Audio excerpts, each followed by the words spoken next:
Değerli kardeşlerim, insanoğlu Allah'ın kendisine vermiş olduğu görevleri yerine getirmezse, yani emirlerini yapıp yasaklarından kaçınmazsa, o insan en başta kendi nefsine zulmetmiş olur.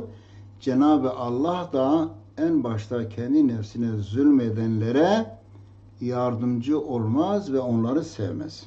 Ali İmran suresinin 57. ayeti kerimesinde Cenab-ı Allah şöyle buyuruyor: ve emmellezine amenu ve amilus salihati.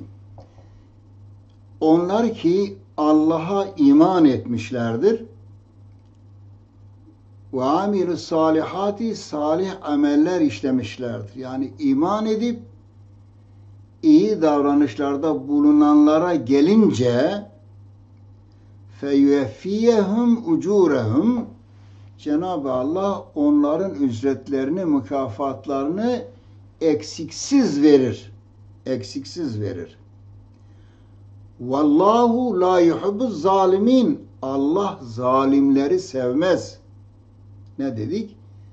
İnsan Allah'ın emirlerine karşı çıkıyor. Allah'ın emirlerini yerine getiriyor. Namaz kıl diyor, kılmıyor. Oruç tut diyor, tutmuyor. İnsanlara işkence etme diyor, işkence ediyor. İnsanlara hakaret etme diyor, hakaret ediyor. İnsanların dedikodusunu yapıyor, iftira atıyor. Malını yiyor, haram yiyor. Yani bu insan kendi nefsine zulmediyor. Allahu Teala da o zalimleri sevmez. Eğer Allah'ın bizi sevmesini istiyorsak hakkıyla iman etmeliyiz ve salih amellerde, iyi işlerde bulunmalıyız. İnsanların razı olduğu, en başta da Allah'ın razı olduğu işler yapmalıyız. Onların razı olmadığı işlerden kaçınmalıyız ki Cenab-ı Allah bizi zalimler kategorisine değil, müttakiler kategorisine kaydetsin ve bizi sevsin.